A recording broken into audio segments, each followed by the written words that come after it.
Hey, welcome to the Iceberg Lounge. I'm your host, ThomasRJIngle, and today on the show, I'll be talking about the beginnings of pro wrestling in the United States, which ranges from the 1860s to the 1940s. This episode will cover the first 45 years, from the 1860s to about 1905, with part 2 covering the rest to 1950. So the first era we're going to cover will be known as the Carnival Era. This lasts from 1860s to the 1870s. Now, pro wrestling began in the late 1860s and 1870s after the Civil War. At the time, most wrestlers were often amateur wrestlers who worked traveling carnivals. Carnies were their promoters and or bookers at the time as well. A carny, or a carny, depends on how you spell it. Some use an IE at the end, some use a Y, is just an employee at the carnival. In Australia, carnies are known as showies, with a IE at the end and not a Y. These employees would actually wrestle the amateur wrestlers and would use an illegal move or moves called hooks, and usually help them actually beat the athletes.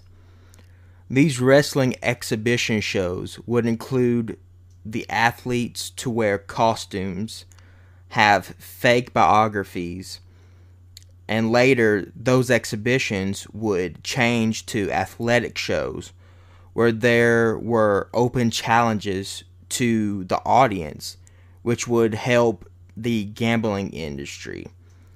And this would actually change the sport as we know it, because there were competing interests during the time, which were known as impresarios, carnies, and barnstormers. Now we're going to talk about the seeds of sports entertainment. So, the impresarios were people with similar jobs as a artist's manager or a film TV producer. They helped the wrestler with fame, personas, and match layout, while the barnstormers would help the carnies to stage matches, and in doing so they would both make profit. Through these three groups of people, pro wrestling would start its slow turn to what is today sports entertainment, hence separating itself from the amateur style past. There was a hierarchy of wrestlers at the time as well. At the bottom were journeymen, who were young performers who relied on showmanship. Second comes the shooters. They were the wrestlers who were able to actually fight. The top of this hierarchy were the elites or hookers, named for the holds they would apply, like we talked about earlier. During this time, wrestling jargon would start to form so to hide the predetermined part of the sport. The term for hiding the truth about pro wrestling was known as kayfabe.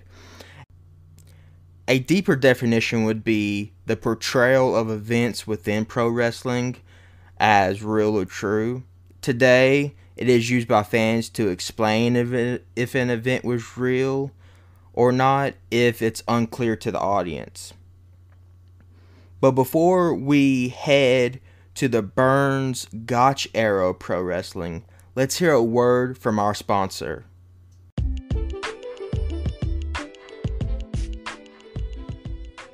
Hey, this is ThomasRJIngle from the Iceberg Lounge, and I'm here to talk to you today about Anchor, the easiest way to make a podcast.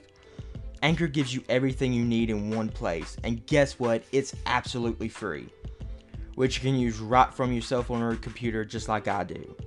They even have creation tools that allow you to record and edit your podcast so it sounds amazing. They'll even distribute your podcast for you. You don't even have to do it yourself. So it can be heard everywhere, from Spotify, Apple Podcasts, Google Podcasts, and many more. You can even make money from your podcast with minimum listenership. So why don't you download the Anchor app or go to anchor.fm to get started.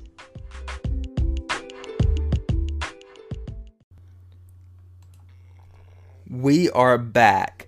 So now we're in the Burns-Gotch era of pro wrestling, which the time frame would be 1880s to the 1910s. But before we really get into this era, we're in this weird part of pro wrestling I would call tribal wars. And you will see why in a second. So before the era truly kicked off, it seemed like the first major win in pro wrestling was in the late 1880s, specifically 1887, when Evan Lewis defeated Joe Action for the American Catch-as-Catch-Can Championship in Chicago, Illinois. Even though this seemed to be the top title in the U.S. at the time, other promotions would start creating their own championships. This caused small wars with other promotions, where if the opponent won the championship from the other promotion, that spelled victory for the rival and the rival promotion. And they would move on trying to collect other company championships to become more nationally recognized as a promotion. Even though Evan Lewis might have got the first major win in pro wrestling, he to me wouldn't be a founding father of pro wrestling. Martin Farmer Burns and his pupil Frank Gotch, on the other hand, took over pro wrestling in the 1800s, the later 1800s, and early 1900s, where Gotch would become one of America's first sports superstars. Jumping to then world champion in Europe, George Hackenschmidt, who came to the U.S. and became the first undisputed world champion in pro wrestling by defeating then American heavyweight champion Tom Jenkins in May 4th, 1905. Hackenschmidt would go on to be in the first major rivalry in pro wrestling, which was between him and Frank Gotch, the pupil of Martin Farmer Burns. Gotch defeated Hackenschmidt in both times they faced each other, once in 1908 and in 1911, and these two times are seen as the most significant matches in all of pro wrestling.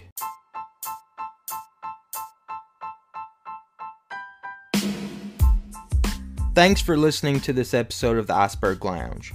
Remember to like, comment, subscribe, and share this podcast. Thanks to our sponsor Anchor and our Patreon VIPs who show support. If you want to become a VIP, go to patreon.com/TRJI, and for only $1 a month, you can become a VIP of the Iceberg Lounge. If you want more info about sources in this episode or my social media, it will all be in the information section of this episode. Thanks again, and remember, I love you, and all to God.